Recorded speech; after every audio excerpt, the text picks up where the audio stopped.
妹妹是11个月，哎，现在已经是1岁多了咯。14个月哦。14个月啊，她已经用了2个月的睡眠疗愈，她有什么样的排毒反应？哇，她 start 的时候一直流鼻涕，流到不停哦。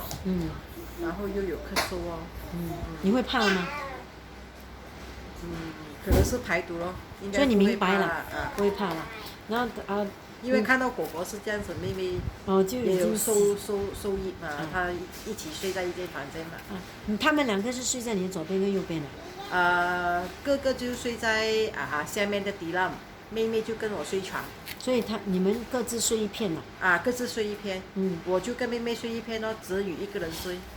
然后妹妹她除了咳嗽跟流鼻涕，背后有一阵子也是有排毒有很多红点哦。她一直抓咯。她自己会抓到。这样子抓咯。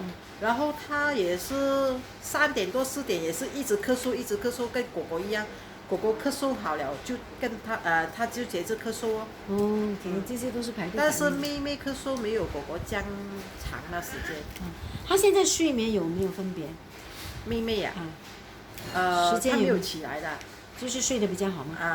她就睡得比较好，哥哥就半夜起来哦。她还在进行排毒。是因为之前她蛮浅眠的是吗？这个 baby。现在她能够熟睡了。对。一次她通常睡多久啊？夜晚了。他平时是8点多9点就睡了，一直睡到早上哦。哇，这样好睡啊！睡到早上7点哦，睡到我妈妈过来哦。所以你看他的精神点现在都进步很多了。现在都有正午了。OK。